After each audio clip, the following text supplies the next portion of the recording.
Hablemos de tiempos modernos en la televisión pública. Hablemos de datos biométricos, de reconocimiento facial, de la protección de la privacidad o cómo se nos cuela, y de los marcos legales que regulan estas tecnologías.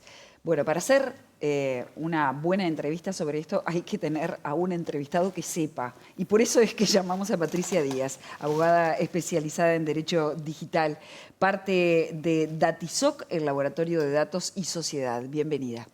Muchas gracias por la invitación. Es un gusto tenerte aquí.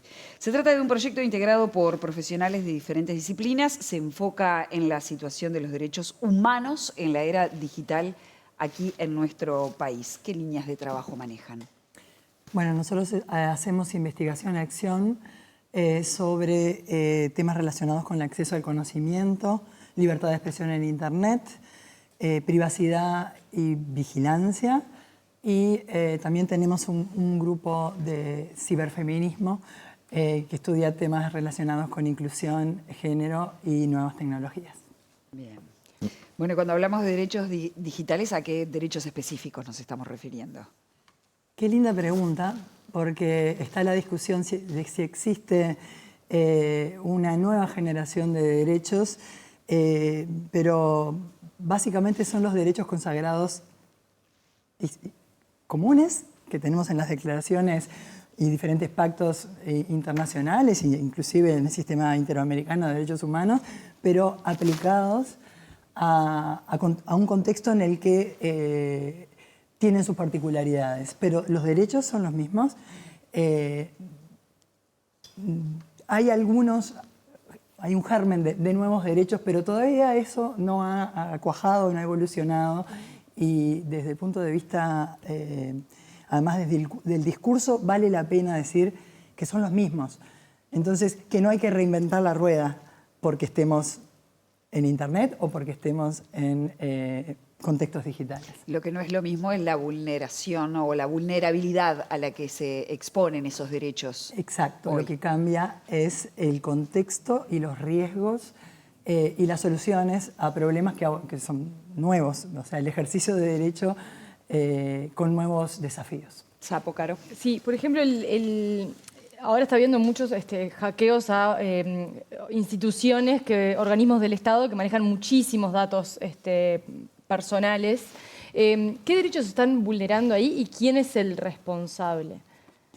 Bien, estamos teniendo, justo en este momento están ocurriendo las mesas o los encuentros de seguridad pública organizadas por el Ministerio del Interior, y este tema está siendo un tema central. El lunes pasado fue la mesa relacionada con ciberdelitos.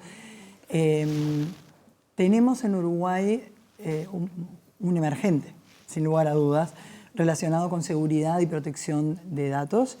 Están siendo especialmente atacados los sitios del Estado.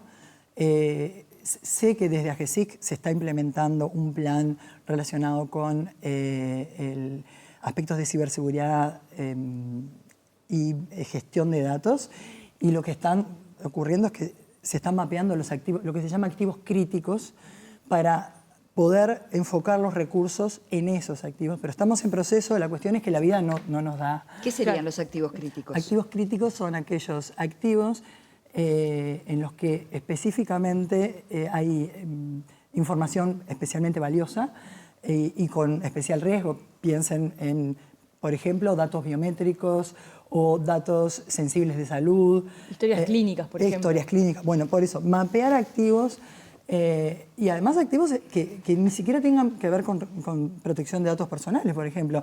Imagínense todo lo que tiene que ver con los sistemas de la UTE o de la OCE, agua y electricidad. Hay un montón de sistemas que, si son vulnerados, pueden dejar a todo el país sin energía o a todo el país sin agua, por ejemplo. Entonces, hay una necesidad de tener mapeado eso, y en eso se está en este momento trabajando. Pero como les digo, estos emergentes surgen en el marco de un proceso de trabajo que todavía no ha culminado. Y bueno, nada. ¿Ustedes están participando, han sido convocados a los diálogos sobre seguridad pública? De hecho, hubo varios diálogos. Hubo toda una instancia de diálogos relacionada con la Estrategia Nacional de Datos, de Ciberseguridad y de Inteligencia Artificial, que eso fue gestionado por AGESIC y ya se han concretado las estrategias y están corriendo actualmente. Y actualmente tenemos en la órbita del Ministerio del Interior una serie de encuentros con sociedad civil, academia y gobierno para tratar no solo temas relacionados con ciberseguridad, asisto a las mesas de las temáticas en las que a mí me interesa participar, pero de forma genérica temas de seguridad pública, y hay un proceso participativo actualmente, sí. Desde la Administración de Educación Secundaria se pretendió implementar una prueba piloto en Maldonado, donde el reconocimiento facial era como parte de la exploración de medidas para mitigar el ausentismo, en fin. Bueno, un montón de organizaciones sociales, los padres y los propios alumnos, los docentes pusieron el grito en el cielo. Y eso nos hace reflexionar, más allá del caso puntual, acerca de cuál es el marco normativo que tenemos en Uruguay sobre la identificación facial. Yo puedo agarrar mi teléfono, hacer así, y resulta que están todos mis datos biométricos también por fuera, y no lo veo como algo tremendo, ¿no? Y sin embargo, cuando se trata de la puerta de un liceo, me empiezo a preocupar. Entonces, digo, ¿cuál es el marco legal, primero? Y segundo, ¿cuál es nuestra percepción de riesgo acerca de que tengan nuestros datos biométricos? Bien, voy a darte vuelta porque me parece que está bien hacer como una introducción a diferenciar el uso de biometría y de inteligencia artificial basada en reconocimiento facial en diferentes contextos. Entonces, antes del marco legal, quería hacerte como una breve introducción que tiene que ver con, no es lo mismo el uso que yo puedo hacer personal en mi teléfono, por ejemplo, desbloqueando mi teléfono, desbloqueando una aplicación, inclusive, no sé, eBrow o un sistema de pagos, porque eso está operando en mi teléfono. Y yo, teóricamente, tengo que tener precaución de tenerlo con clave y de seguridad básica en mi teléfono. Tengo los datos biométricos registrados en mi teléfono. Otro caso es el caso del uso de reconocimiento facial por grandes compañías. Por ejemplo, en Google Fotos te ofrecen la facilidad de reconocer cuando estás en tus fotos a través de un sistema de reconocimiento facial. Bueno, también está la decisión personal de usar ese servicio o no y de dejar tus datos ahí. Pero otro contexto es el uso del Estado, de cada Estado, de los datos biométricos de sus ciudadanos. Es un contexto de uso que no tiene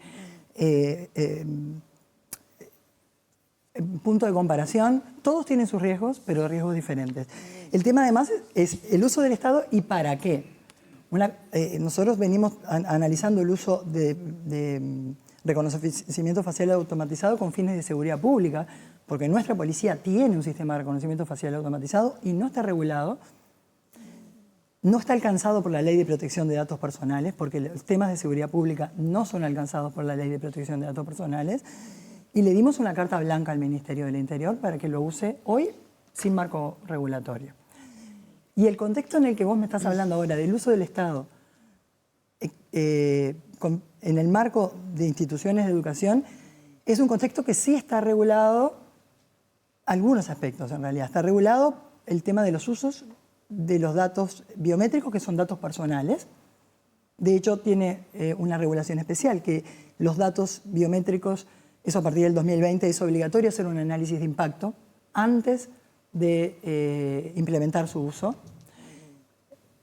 La pregunta queda hecha, no sé si se hizo ese análisis de impacto. También hay una obligación de informar. ¿Para qué? Y solicitar consentimiento. Esto es mi interpretación, porque el ANEP, en el cumplimiento de sus objetivos, de sus cometidos, puede utilizar los datos de los estudiantes. Pero no está, en este caso estamos hablando de algo que es borderline. Es el uso de datos biométricos de menores de edad desde mi punto de vista, se necesitaba el consentimiento y una reunión de padres antes, o sea, un montón de cosas que creo que no se hicieron. De hecho, con los docentes, yo estuve apuntalando a los docentes y los ayudé a redactar una consulta a la Unidad Reguladora de Control de Datos Personales. La consulta va a estar siendo respondida en estos días. Y me parece muy útil. Ya pasó, ya levantaron la medida, pero me parece muy útil porque esa consulta va a despejar algunas dudas para futuros usos. Claro. ¿Ah? ¿Qué es necesario? ¿Es necesario solicitar consentimiento? ¿Es necesario instaurar un mecanismo para que los padres que no quisieran estar, dar los datos personales de sus hijos para pasar la lista? O sea, hay otro tema, un tema de proporcionalidad. ¿Ah? Un plan B para los padres que no quisieran dar datos biométricos pudieran, a su vez, que a sus hijos se les controlara la falta. O sea, todo eso, ese proceso debería haberse dado y no se dio.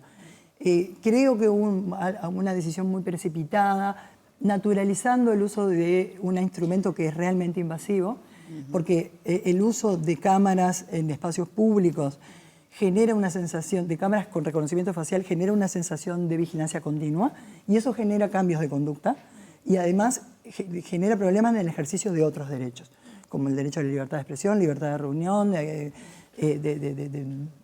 actividades gremiales, etc. Uno no actúa igual cuando está siendo vigilado que cuando no está siendo vigilado. Patricia, hablabas sobre este tema y sobre los datos que maneja el Ministerio del Interior, por ejemplo, para la seguridad pública. Decías, bueno, no están alcanzados por la Ley de Protección de Datos Personales, lo cual, yo no sé si todos somos conscientes de eso, pero a mí me genera como cierta preocupación. Y ayer el ministro Carlos Negro hablaba de que se va a instalar un sistema de monitoreo de patentes de vehículos con identificación facial y control de comunicación por celulares en la zona metropolitana. Y eso, sumado a lo que acabas de decir, a mí me genera todavía más preocupación. Entonces, la pregunta es, ¿qué se debería, o sea, como usuarios, ¿no? O como uruguayos que sabemos que hay un acceso, que no sabemos qué se va a hacer con eso, a nuestros datos, a nuestra cara, etcétera? ¿Qué se debería hacer o cómo se debería controlar o qué respuesta debería dar el Estado para darnos un marco de seguridad, digamos, a todos?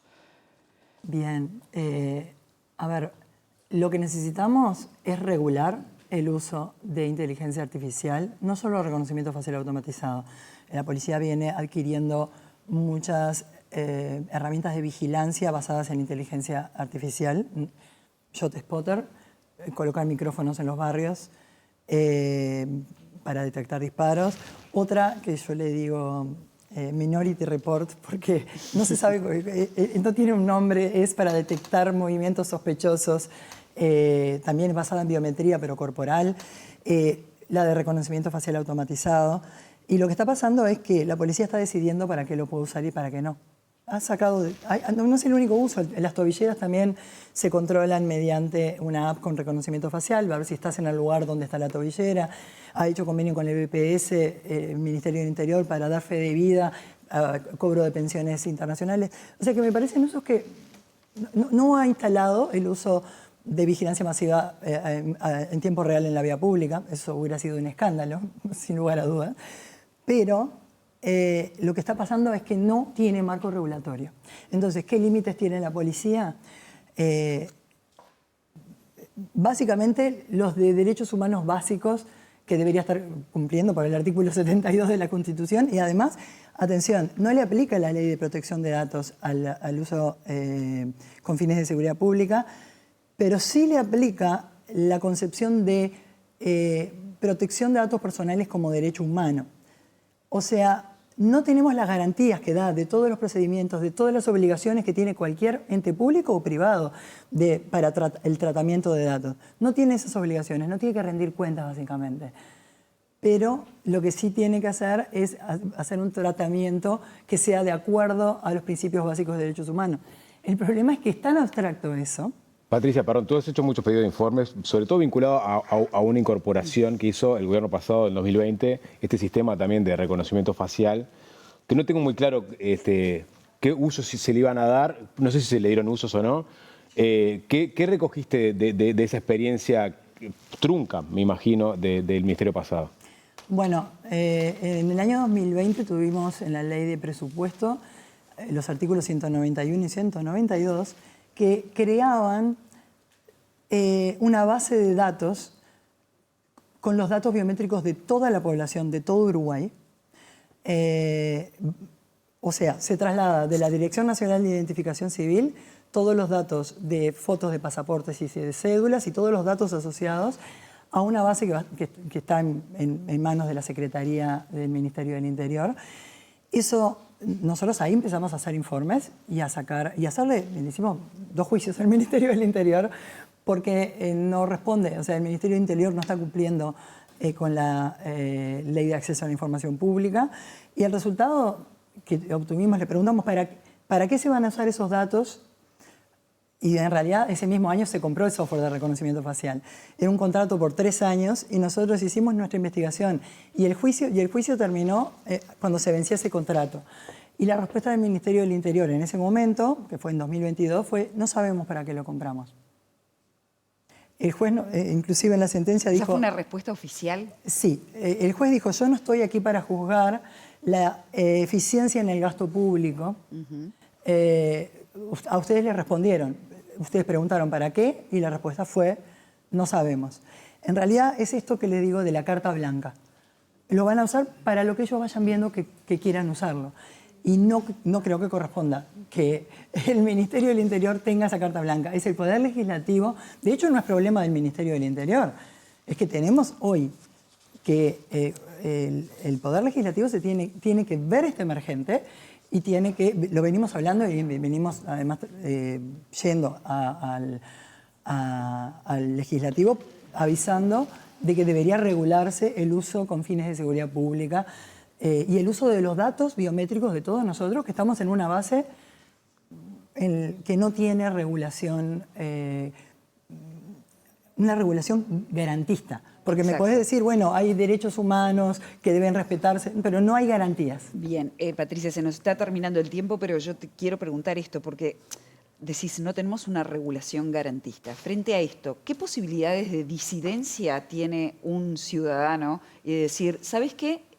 Me estás ofreciendo el oro y el moro, me estás diciendo que vas a cuidar mis datos, pero ayer te hackearon. Por lo tanto, yo no quiero que mis datos estén, mis datos biométricos estén. ¿Cuál es el margen de disidencia? ¿Qué puede hacer un ciudadano si no quiere estar en un sistema que no le garantiza seguridad? Bien, hoy tenemos, por ejemplo, que por ley el Ministerio puede usar nuestros datos biométricos de forma legal para los objetivos que quiera, sí. Pero hay otros ámbitos relacionados con el uso.